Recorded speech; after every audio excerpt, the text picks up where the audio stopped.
Hello everyone, layer 3 education में आपका फिर से स्वागत है। और इस वीडियो में मैं आपसे डिस्कस करूंगा कि MPSI के एग्ज़ाम में अंग्रेज़ी सब्जेक्ट में हम ज़्यादा से ज़्यादा मार्क्स कैसे कवर कर सकते हैं।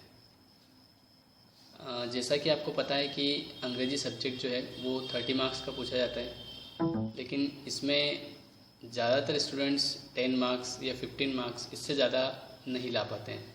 तो क्या रीज़न है कि इतने कम नंबर आते हैं, जबकि अंग्रेज़ी सब्जेक्ट जो है सबसे ज़्यादा स्कोरिंग सब्जेक्ट होता है, क्योंकि सबसे इजी सब्जेक्ट होता है। अब वो इजी कैसे होता है, उसके लिए ये वीडियो आप देखते रहिए। इस वीडियो में मैं आपसे केवल 3 क्वेश्चन करूँगा। वो 3 क्वेश्चन जो हैं उनके आंसर आपको देने हैं और फिर आपको चेकआउट करना है कि जो आंसर आपने दिए हैं वो सही हैं या फिर नहीं।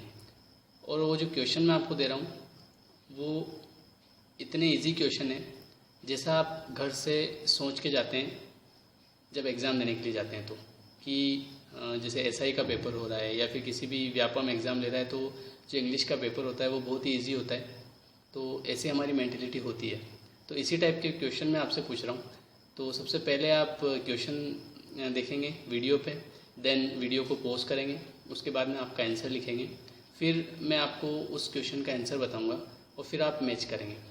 तो आप देखेंगे कि जो 3 क्वेश्चन मैं आपको बता रहा हूँ वो तीनों क्वेश्चन आपके गलत हो रहे हैं, जबकि वो क्वेश्चन इतने इजी हैं कि अगर हम चाहें तो उनको बहुत इजी तरीके से सही कर सकते हैं। लेकिन वो क्वेश्चन सही तब होंगे जब हम अंग्रेजी की अच्छी तरीके से एक प्लानिंग से प्रिपरेशन करेंगे। तो इस वीडियो के थ्रू आपको पता चलेगा कि आपकी इंग्लिश कैसी है, मतलब आपकी जो इंग्लिश की तैयारी है वो कैसी है। तो चलिए हम फर्स्ट क्वेश्चन से शुरुआत करते हैं। सबसे पहले आप क्वेश्चन को लिखेंगे। अगर क्वेश्चन को नहीं लिखते हैं तो उसका आंसर लिखेंगे, देन उसको पोस्ट करेंगे, फिर मैं आपको उसका आंसर बताऊंगा और फिर आप चेक करेंगे। और ये जो क्वेश्चन है तीनों, ये मैंने आपकी MPSI के एग्ज़ाम से ही लिया हुआ है। जो ये 2015 में जो एग्ज़ाम हुई थी उस एग्ज़ाम से लिए हुए क्वेश्चन है।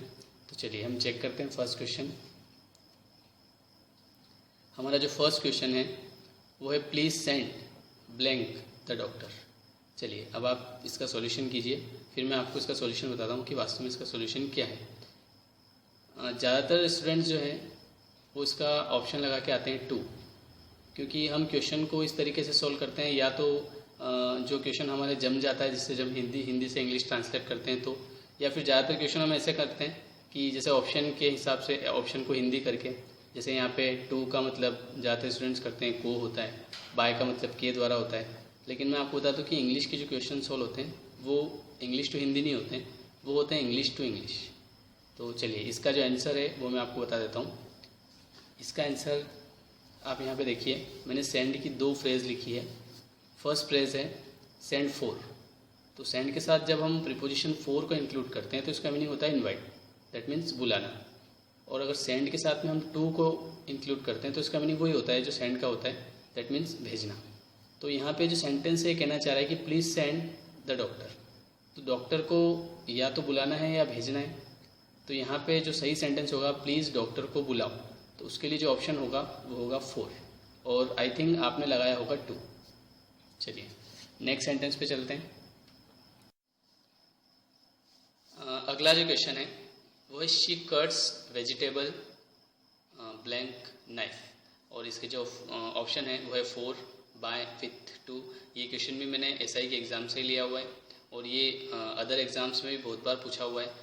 तो चलिए इसका सॉल्यूशन देखते हैं अपन। यहाँ पे जब भी कोई इस टाइप का सेंटेंस आता है कि शी कट्स वेजिटेबल नाइफ, या फिर the tiger was killed blank gun, तो इस टाइप का जो सेंटेंस आता है उसमें अगर जो इंस्ट्रूमेंट होता है, इंस्ट्रूमेंट के लिए हमको यूज़ करना होता है विथ, और जो पर्सन होता है उसके लिए हमको यूज़ करना होता है बाय। जैसे यहाँ पे अगर सेंटेंस होता है कि a tiger was killed blank a farmer, तो वहाँ पे पीछे फार्मर आ रहा है तो फार्मर के हिसाब से हमको प्रीपोजिशन यूज़ करनी होगी बाय। और यहाँ पर इस सेंटेंस में नाइफ इज़ इंस्ट्रूमेंट, सो हमको यूज़ करना पड़ेगा विथ, और आई थिंक आपने इसका आंसर लगाया होगा बाय। चलिए नेक्स्ट सेंटेंस की ओर चलते हैं।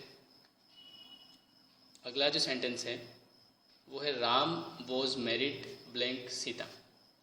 चलिए तो इसका आंसर देखते हैं।